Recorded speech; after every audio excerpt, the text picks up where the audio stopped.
Working? Not working.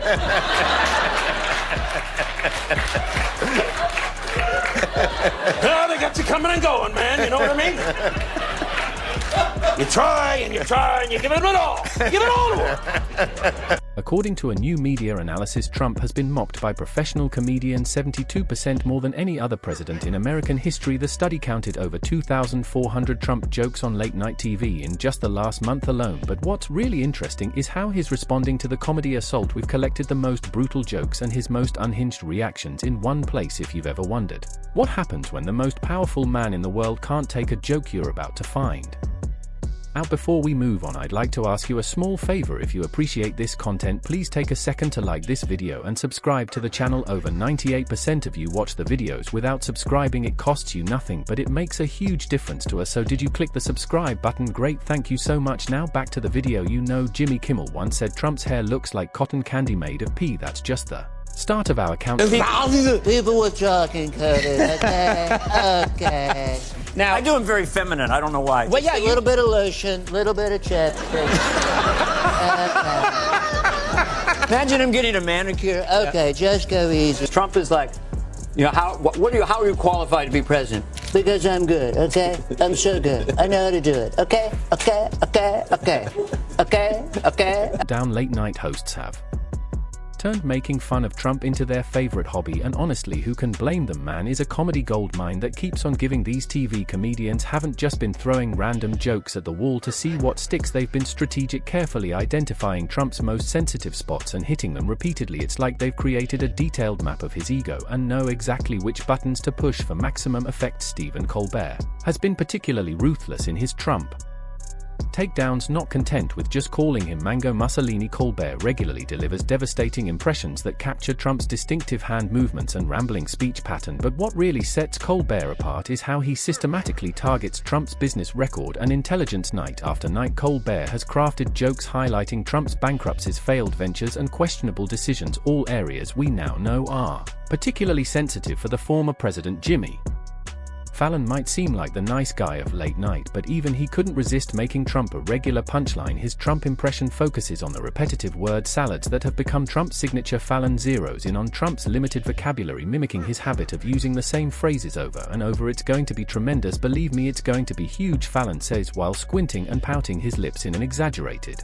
manner that instantly transforms him into a recognizable Trump caricature. Seth Meyers has taken a slightly different approach with his A Closer Look segments. While other hosts might dedicate a portion of their monologue to Trump jokes, Meyers has produced over 300 segments dissecting Trump's actions, words, and policies. That's more time spent on a single political figure than anyone else in late-night history. Meyers combines comedy with a journalist's eye for detail, creating lengthy segments that both entertain and inform viewers about Trump's latest controversies. Meanwhile, Jimmy Kimmel has maintained his own unique Trump mocking traditions. He keeps a running tally of Trump's false statements that he regularly updates for his audience. Kimmel also can't seem to get over Trump's orange-tinted skin, working it into his monologue so consistently that the orange jokes have practically become their own comedy subgenre. Trump was so orange today, Kimmel might say the TSA tried to confiscate him as a liquid. No, these comedians aren't just throwing darts in the dark. They've studied Trump's reactions carefully and noticed clear patterns in what gets under his skin. Jokes about his wealth or lack thereof, his intelligence, and his appearance consistently trigger the strongest responses. It's like they've conducted a scientific study on what makes Trump tweet angrily at 3 a.m. and they've got it down to a science. Stephen Colbert in particular has mastered the art of pushing Trump's buttons. His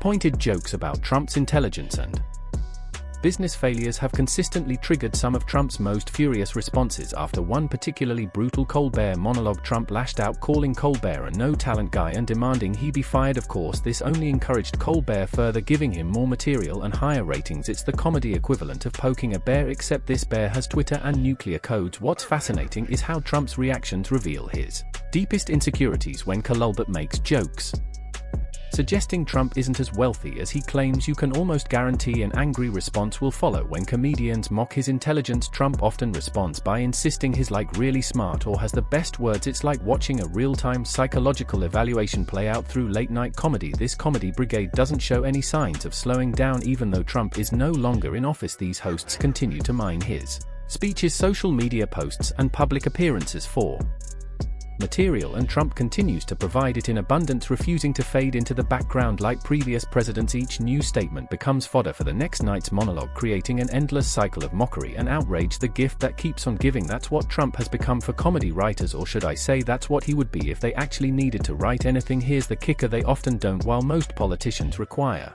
clever wordplay to make them funny.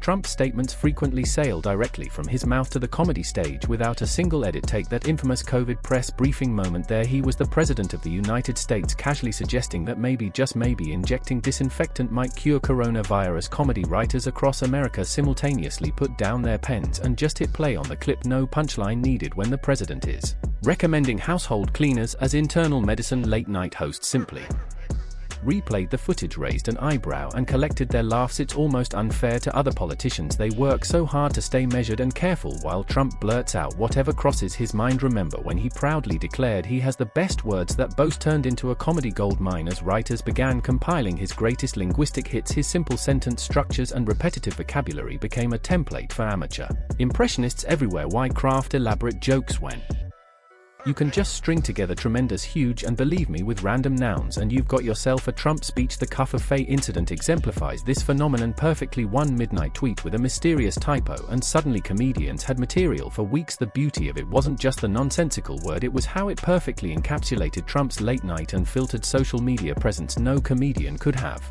invented something so perfectly absurd it became shorthand for his entire approach to communication. Impulsive, unedited, and bewildering. Even serious presidential moments transformed into comedy routines without much effort. When Hurricane Dorian threatened the U.S. coastline, Trump's bizarre decision to alter a weather map with a Sharpie to match his incorrect tweet about Alabama being in danger provided visual comedy gold. The image of a president manually extending a hurricane path with a marker created an instant meme. Comedians had the rare gift of a visual gag delivered directly from the Oval Office. Then came the cognitive test brag that launched 1,000 skits: person, woman, man, camera, TV.